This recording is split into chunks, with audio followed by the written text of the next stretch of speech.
YTBC, this is your boy Coach Shelton Harrison. Guys, in this video, this is not a boxing video. If you're not into these kind of videos, cut the video off now.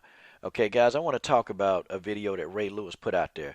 And some of the guys in the YTBC, they've been putting some of these same videos out there. And, basically, guys, I want to talk about just the video, what I heard.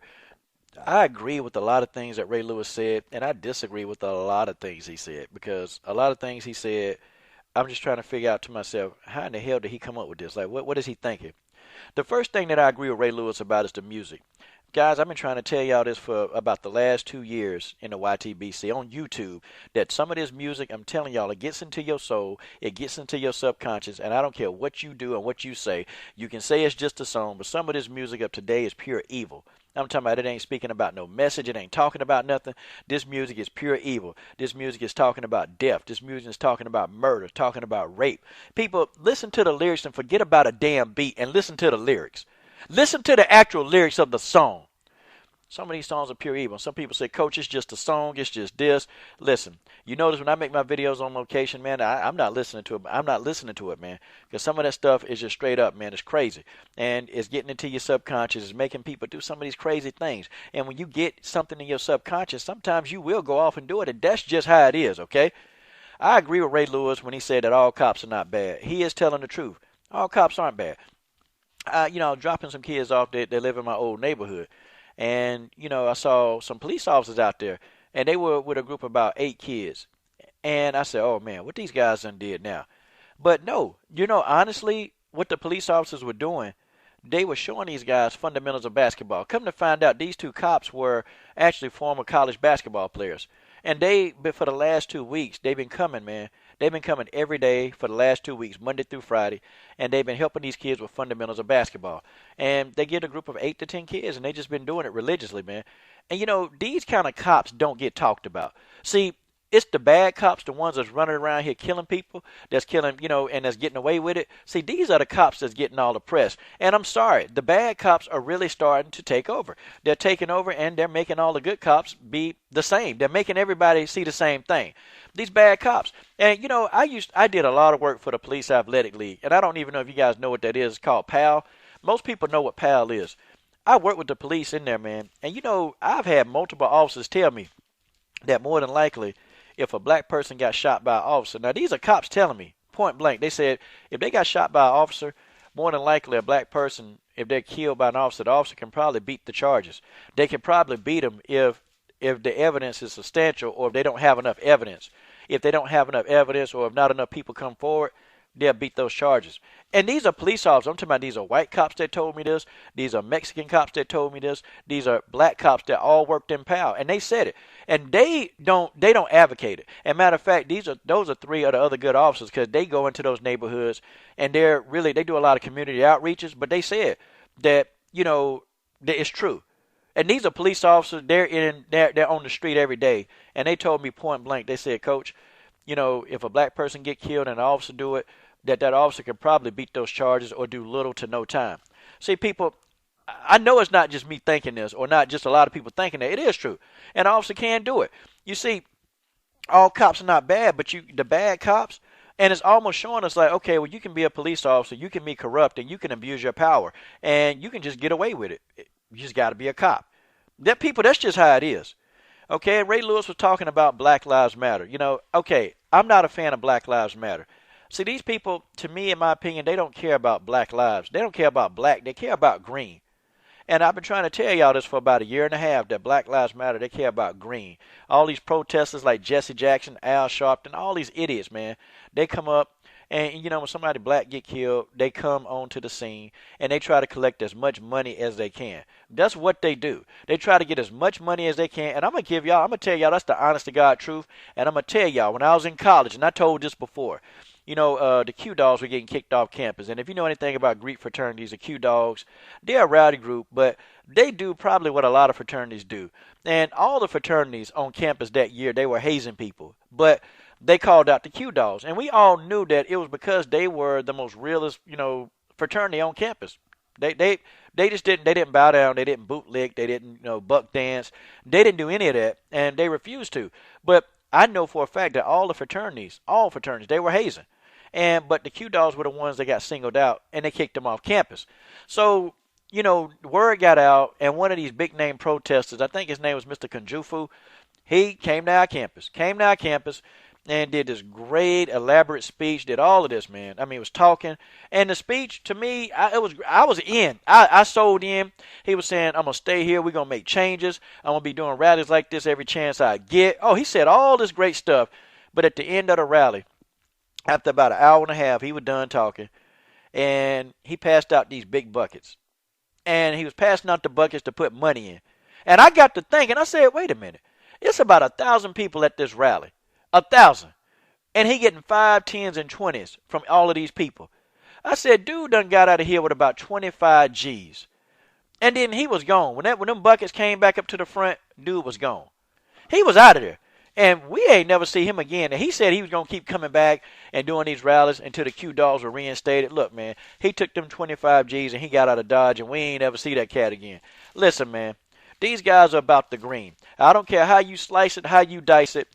The Black Lives Matter group, they're about green. Because I'm going to tell you some groups, man, that are true. That's real protesters. They real protesters, and they ain't about money. They're about change. I'm going to tell y'all about a few. And y'all, you don't hear about these because they're always getting suppressed by Al Sharpton, Jesse Jackson, by all these reverends like Ray Lewis that come out and make these speeches. And I'm going to talk about him being a reverend too. Boy, I'm getting on this. Now let's talk about black on black crime. I disagree with Ray Lewis, what he said that blacks don't be complaining about that mess. He a damn lie. Ray Lewis is a lie. What you mean blacks don't complain about black on black crimes?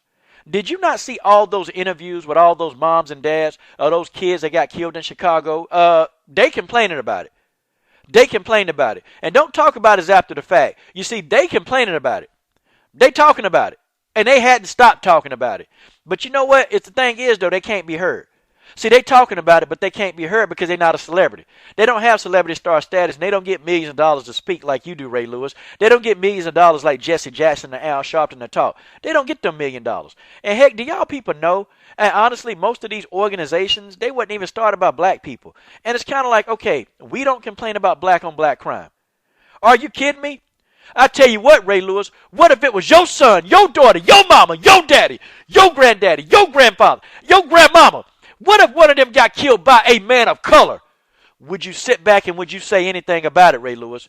Would you say anything about it? I'm going to tell you what you say. You be the first one said, I'm finna kill him. I'm finna go get him. I'm finna do this. What if it was your son, Ray Lewis, that was killed by a black man?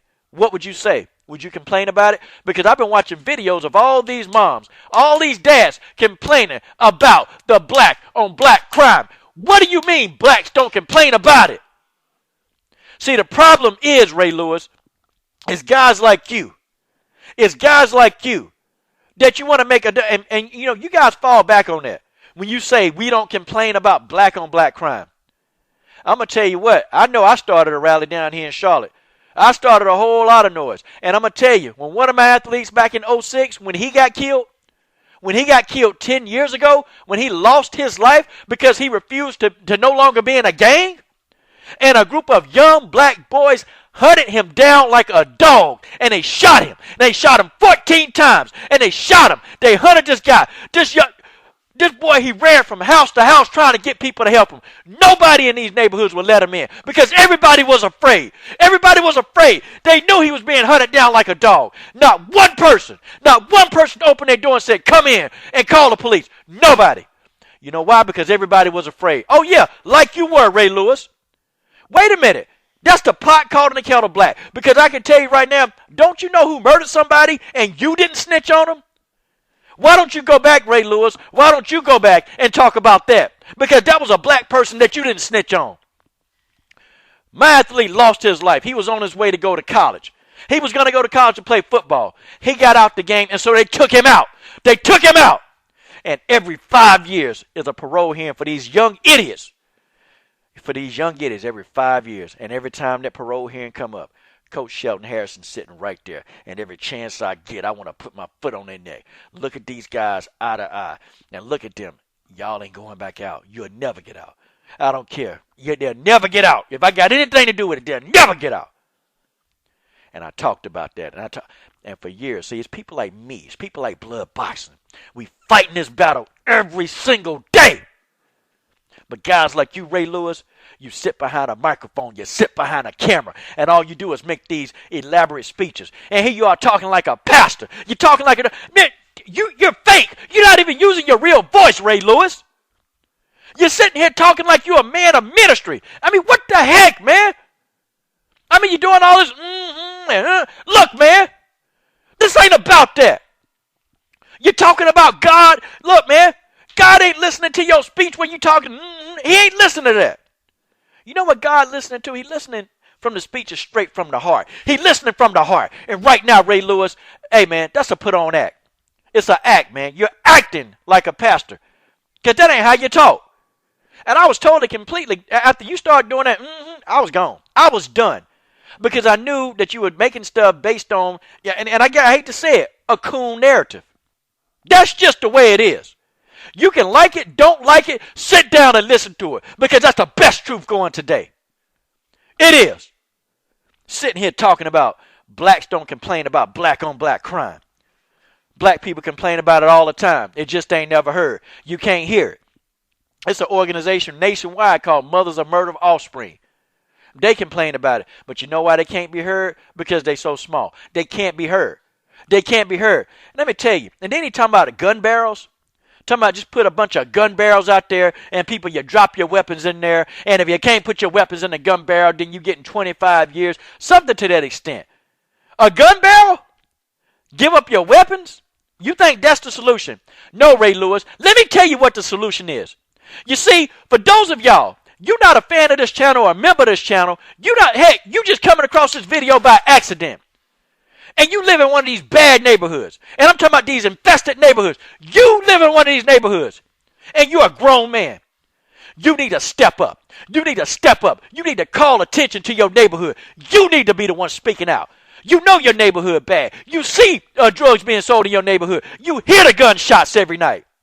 It's time for you. It's time for you to speak up about this. It can't just be guys like me. It can't just be guys like, Blood Boxing or Mothers of Murder Offspring. It can't be the other small organizations talking about it. I'm talking about you guys in these hoods. They're sick of it. They're sick and tired. Every time you turn around, you hear gunshots. You're looking at blood on the streets. You done heard about another kid dying. You guys in these neighborhoods, you got to speak out. You can't wait for Jesse. You can't wait for Al. You can't wait for Ray Lewis to come and speak on your behalf. You got to speak for your own damn self. You got to speak for your own self. And that's just the way it is. And there's so many hoods in America. If every grown man, and I'm talking about strong man, I'm talking about you're not afraid of what's going to happen to you.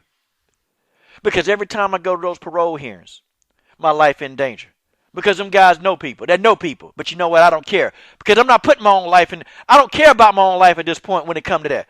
When it comes to other young people, I don't care about my own life. Don't care about it. Because I'll put my line on the life to save theirs. And I'll do it every single time. Every time. Because that's what's right. Ray Lewis, you talking about people don't complain about black on black crime, Ray? Won't you look in the mirror? Because you know exactly who murdered that person. But you won't say. Oh, you didn't snitch on them, did you, Ray? Did you, Ray? Why don't you go back and snitch on the person? You see, you sitting here making these. I can go into this. I'm going to tell you what, Ray. And the last thing I'm going to count on, you talking about slavery, was about togetherness. No, Ray. Slavery was about rape. It was about murder. And it was about getting beat every day of the week. The people wasn't singing songs, Ray. They wasn't singing those songs because they were happy that they were alive. They were happy. That's the only thing they could do to get through. A lot of those slaves, man, they wanted to die. They wanted to die. They wished for their own death. They wished they could die because they were so miserable. How would you feel, Ray, if you were beaten? If you have to look at your wife and she going up to master house and you can't do nothing about it, but your wife gonna get raped by the man. Your daughter, your young daughter, would get raped by the man. How would you feel, Ray? How would you feel? Slavery was not about togetherness. It was about rape, murder, and beatings. And that's just the way it is. This is your boy, Coach Shelton Harrison. I'm done.